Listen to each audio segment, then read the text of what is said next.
जय श्री सीताराम मित्रों।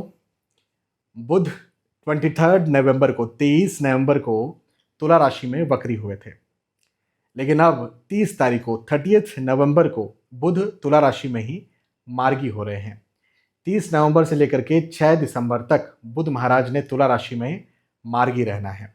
बुध का तुला राशि में ये जो वक्री से मार्गी होने की घटना का असर आप सभी के ऊपर बुध ने क्या देना है, इस बारे में आज हम चर्चा करने जा रहे हैं।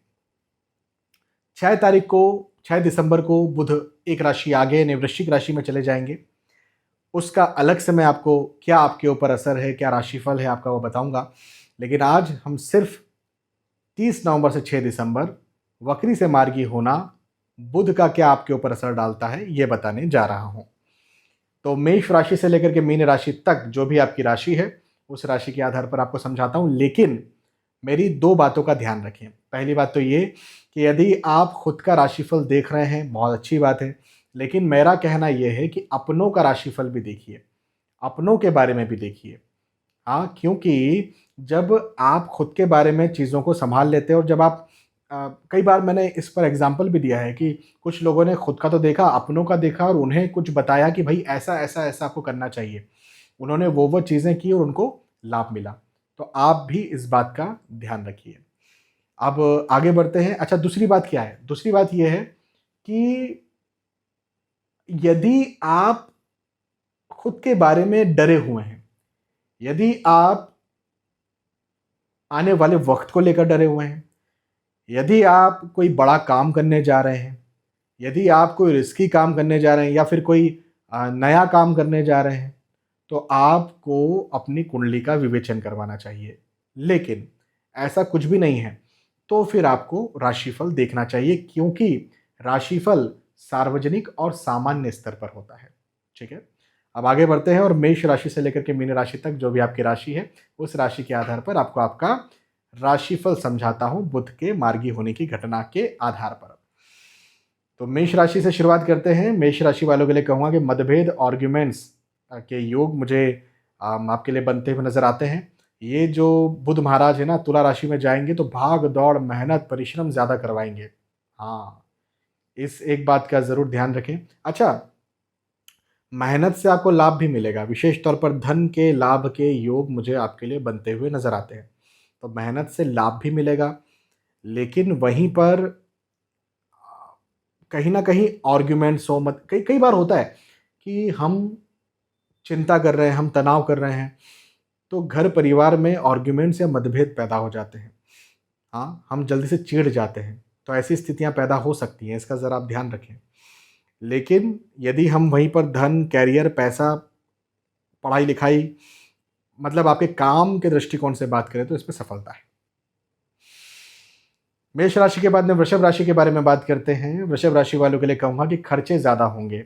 हाँ, खर्चे ज़्यादा हों, इसके योग बनते हुए नजर आते हैं। शत्रुता पैदा हो सकती है, आर्ग्यूमेंट्स, मतभेद भी आपके यहाँ पर हो सकते हैं। आपकी बातों को गलत लिया जाएगा, आपको गलत गलत माना जाएगा, आपकी बातों को गलत लिया जाएगा। इस बात का भी ज़रूर आप ध्यान रखें। हालांकि अब मैंने कहा खर्चे ज़्यादा होंगे, लेकिन आय भी प्रॉपर होती रहेगी। इनकम के दृष्टिकोण से ये वक्त आपके लिए अच्छा है, इवन पढ़ाई लिखाई के दृष्टिकोण से भी अच्छा है। तो पहली बात तो ये कि आप दूसरों की तरफ ध्यान न दें, दूसरे क्या बोल रहे हैं उनकी बातों में न जाएं, और दूसरी बात ये कि फिजूल के खर्चों से इस समय बच जाइए बस। वृषभ राशि के बाद में मिथुन राशि के बारे में बात करते हैं। मिथुन राशि वालों के लिए कहूँगा कि आपका डिसीजन और ज़्यादा स्ट्रांग होगा। आप जो भी सोचेंगे, जो भी विचार करेंगे, यदि उसे आप ज़मीन पर रखते हैं तो आपको ज़रूर से लाभ मिलेगा, फ़ायदा मिलेगा। तो ये भी एक बहुत अच्छी बात है। आय में वृद्धि के योग, धन में वृद्धि, पैसों के में वृद्धि के योग बनते हुए नजर आते हैं। सफलता के योग बनते हुए नजर आते हैं, मतलब उन्नति होगी, सफलता होगी। आपके लिए ये वक्त बहुत अच्छा है, बहुत लाभकारी है, बहुत आगे बढ़ाने वाला है। इस समय का भरपूर फायदा उठाइए, लाभ उठाइए, पॉजिटिव रहिए। मेहनत तो करना ही है, मेहनत कीजिए और सफल बनिए। मिथुन राशि, मिथुन राशि के बाद में कर्क राशि के बारे में बात करते हैं। कर्क राशि वालों के लिए कहूँगा कि नौकरी के योग बनते हुए नजर आते हैं। हाँ, नौकरी के योग हैं। यदि नौकरी करते हैं तो उसमें इंक्रीमेंट, अप्रेजल, प्रमोशन हो सकता है। स्विच करना चाहते हैं, स्विच भी कर सकते हैं, इसके योग भी हैं। भौतिक सुख सुविधाओं में वृद्धि के योग भी बनते हुए नजर आते हैं, तो ये भी बहुत अच्छी बात है। स्थानांतरण के योग हैं, यात्राओं के योग हैं। जिन उद्देश्यों से आप यात्राएं कर रहे हैं उन उद्देश्यों में भी आपको लाभ मिलेगा। तो बुध महाराज का मार्गी होना आपके लिए तो बहुत अच्छा है। सिंह राशि वालों के लिए कैसा है? तो सिंह राशि वालों के लिए भाग दौड़, मेहनत, परिश्रम करवाने वाला है, ये एक बात है। लेकिन लेकिन मेहनत होगी, भागदौड़ होगा, परिश्रम होगा, प्रेशर होगा, तनाव होगा, दबाव होगा, लेकिन धन का लाभ भी होगा, पढ़ाई लिखाई में लाभ भी होगा, जो भी आपका उद्देश्य है उस पर लाभ होगा। तो लाभ के योग भी हैं, बहुत अच्छा है ये। इस समय का फायदा उठाइए, पॉजिटिव रहिए और सफल बनिए, बहुत अच्छा समय है। सिंह राशि, सिंह के बाद में कन्या राशि के बारे में बात करते हैं। कन्या राशि वालों के लिए कहूँगा कि धन में वृद्धि के योग बनते हुए नजर आते हैं, ये एक बात है। अच्छा, वाणी से आपको लाभ मिलेगा, तो इस समय क्या ध्यान रखिए आप कि आप जो बोल रहे हैं, आप जो बता रहे हैं, आप जो जता रहे हैं, है ना, इसका विशेष ध्यान रखिए। आपकी वाणी का आप आप अपनी वाणी पर काम कीजिए या फिर योजना बनाइए कि मुझे कैसी बात करना है। क्योंकि क्योंकि इस समय आप जो भी बोलेंगे उससे आपको लाभ मिलेगा, तो क्यों ही फिजूल में आपको अपने इस समय को गंवाना है। कन्विंस करना, मार्केटिंग करना, बहुत सारी चीज़ें होती हैं। इवन घर परिवार में चीज़ों को अच्छा करना, है ना, कोई स्टूडेंट लाइफ में कुछ बोल करके कोई नोट्स ले लेना, बहुत सारी चीज़ें होती हैं। नौकरी में इंक्रीमेंट बोल करके पा लिया जाता है। बहुत सारे कठिन मेहनत करने वाले लोग पीछे बैठे रहते हैं, जो अच्छा बोलते हैं उन्हें इंक्रीमेंट मिल जाता है। बिजनेस में अच्छा माल, जो ईगोइस्टिक व्यक्ति है बैठा रहता है, और थोड़ा सा कमज़ोर माल जो है वो व्यक्ति बेच देता है जो बोलने में बहुत अच्छा होता है। तो इस बात का ध्यान रखें, अपनी वाणी पर काम करें, है ना। कन्या राशि, कन्या के बाद में तुला राशि के बारे में बात करते हैं। तुला राशि वालों के लिए बुध महाराज भाग्य वृद्धि करवाएंगे। भाई तुला राशि में ही मार्गी हो रहे हैं तो भाग्य वृद्धि करवाएंगे। आप भाग्य वृद्धि का मतलब जो भी कार्य आप चाहते हैं, जो भी कार्य आप करते हैं, उन सारे कार्यों में आपको उन्नति मिले, उन सारे कार्यों में आप और ज़्यादा प्रोग्रेस करें। बहुत अच्छा समय आपके लिए तुला राशि वालों के लिए, ज़रूर से इस समय का फायदा उठाइए। तुला के बाद में वृश्चिक राशि के बारे में बात करते हैं। वृश्चिक राशि वालों के लिए खर्चे यहाँ पर ज़्यादा बनाएंगे बुध महाराज, थोड़ी अनस्टेबिलिटी करेंगे, मेंटली टेंशन, तनाव, चिंता, ऐसी स्थिति कहीं ना कहीं बनी रहे, ऐसे योग भी आपके लिए बुध मुझे बनाते हुए नजर आते हैं। तो ये भी एक बात है। हालांकि इनकम होती रहेगी, लेकिन फिर भी मन में डर बना रहेगा कि कहीं ये अनस्टेबल ना हो जाए।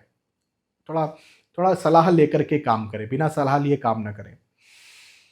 धनु राशि वालों के लिए कहूँगा कि आपके पार्टनर से आपको लाभ मिलेगा, तो ये एक बहुत अच्छी बात है। पार्टनर से लाभ मिलेगा, राय मशवरा करके ही आगे बढ़ें, ये भी एक बात आप ध्यान रखें।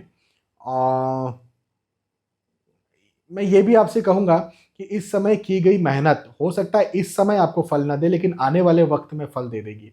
तो मेहनत कीजिए, पॉजिटिव रहिए, सफल बनिए, बहुत अच्छा आपके लिए समय है ना। मकर राशि वालों के लिए कहूँगा कि कार्य में प्रगति के योग हैं, उन्नति के योग हैं। हालांकि आपके गुप्त शत्रु बन सकते हैं, आपको नापसंद करने वाले लोग बन सकते हैं, बढ़ सकते हैं, लेकिन सफलता मिलेगी। तो भैया ये तो देखा ही गया है ना, जो सफल होते हैं उनके ही नापसंद करने वाले लोग ज़्यादा बढ़ते हैं, ठीक है ना। अच्छी बात है, प्रगति के योग हैं। जो भी कार्य आप करते हैं, बुध का मार्गी होना, तुला राशि में मार्गी होना आपको प्रगति देगा, आपको उन्नति देगा, आपको इंक्रीमेंट देगा, तो अच्छा है, बहुत अच्छा है। कुंभ राशि के बारे में बात करते हैं। कुंभ राशि वालों के लिए कहूँगा कि अपनी बुद्धि से अपने भाग्य का निर्माण आप कर लेंगे, तो ये भी बहुत अच्छी बात है। आप बुद्धि से भाग्य का निर्माण मतलब कि आप जो भी डिसीजन लेंगे, उन डिसीजंस पर जब आप चलेंगे तो आपको ज़रूर से बहुत लाभ भी होगा, है ना। तो डिसीजन लीजिए, ये वक्त डिसीजन लेने का है, फिर उस डिसीजन पर चलने का। चाहे नौकरी करें, चाहे पढ़ाई लिखाई करें, चाहे व्यवसाय करें, चाहे पारिवारिक बात हो, चाहे स्वास्थ्य की बात हो, जो भी डिसीजन लीजिए और आगे बढ़िए। और फाइनली मीन राशि के बारे में बात करते हैं। मीन राशि वालों के लिए कहूँगा कि चिंता तनाव की स्थिति कहीं ना कहीं बनती हुई नजर आती है। माँ या माता संबंधी स्त्री के स्वास्थ्य का ध्यान दें। हालांकि धन के दृष्टिकोण से समय अच्छा है, लेकिन परिवार में कहीं ना कहीं मतभेद, आर्ग्यूमेंट्स की स्थिति पैदा हो सकती है, थोड़ा ध्यान दें। तो यहाँ पर हमने चर्चा की मेष राशि से लेकर के मीन राशि तक बुध के तुला राशि में मार्गी होने की घटना का क्या आपके ऊपर असर होगा, इस बारे में मुझे विश्वास है कि आपके बात समझ में आई होगी, वीडियो पसंद आया होगा। यदि वीडियो पसंद आया तो ज़रूर मुझे बताइए कि पसंद आया। फिर मिलेंगे आने वाले वीडियोज़ में, तब तक के लिए आज के इसमें आपसे विदा चाहता हूँ। जय श्री सीताराम।